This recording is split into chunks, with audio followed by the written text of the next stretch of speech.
Okay, so now let's talk about acceleration. So acceleration is the rate of change in velocity. So how quickly or how slowly the velocity changes. Now remember back to when I said the velocity is the speed plus the direction. This means that a change in velocity could either result from a change in speed, like speeding up on the highway or slowing down to stop at a red light, or it could result from a change in direction. So if you run at the same speed around a circular track, you're constantly changing direction, even though your speed is not changing. That's still acceleration. Or it could be a change in both. So for example, slowing down for a U-turn. You're slowing down, your speed is decreasing, but you're also changing directions.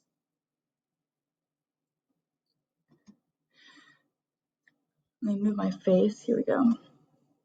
Okay, so the rule of thumb for this class is that when an object is speeding up, it's going to have positive acceleration, and when it is slowing down, it will have negative acceleration. Please note that there are exceptions to this rule, though, and it is possible to have a negative acceleration when you are speeding up, but for this class and this level, this rule of thumb will work for you. When you move on to taking physics, you will talk about all of the other exceptions. Let's take a look at the equation for acceleration. Acceleration equals the final velocity, which is VF, minus the initial or the starting velocity, which is VI, all divided by the change in time. So that little triangle you see, that just means change. So how much time has gone by? Let's do some practice problems. A ball rolls down a ramp starting from rest. After 2 seconds, its velocity is 6 meters per second. What is the acceleration of the ball? So we're looking to see how much the ball speeds up within those 2 seconds. Let's fill in the circle diagram. So remember that everything that's on the top of the fraction in the equation goes on the top of the circle diagram. So I'm going to put in VF minus VI, and then the time on the bottom of the fraction goes on the bottom of the circle diagram, time, and then fill in acceleration in the other blank. All right, let's fill in some numbers then.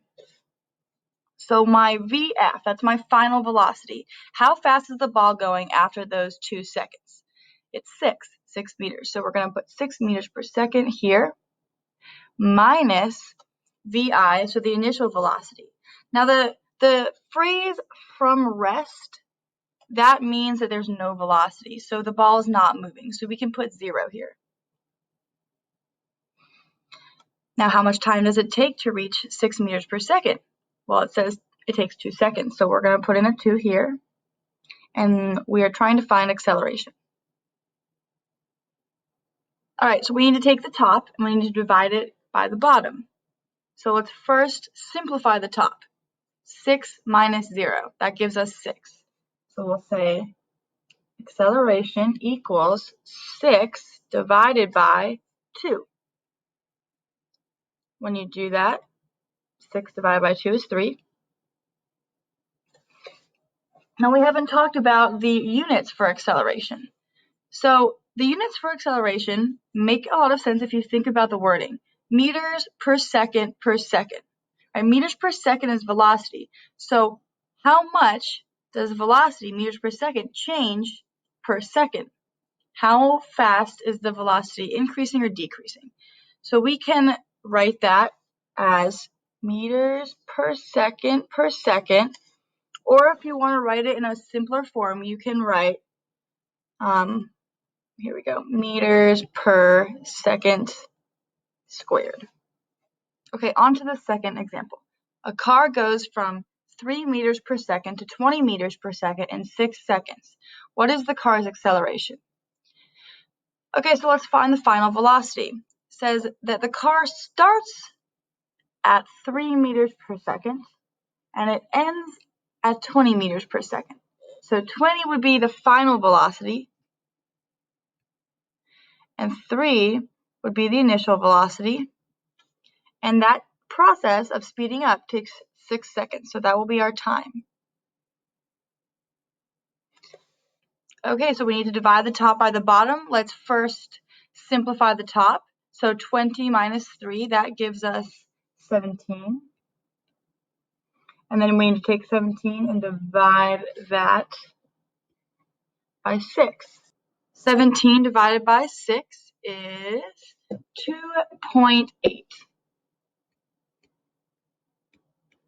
And the units of acceleration are meters per second squared. Don't forget your units.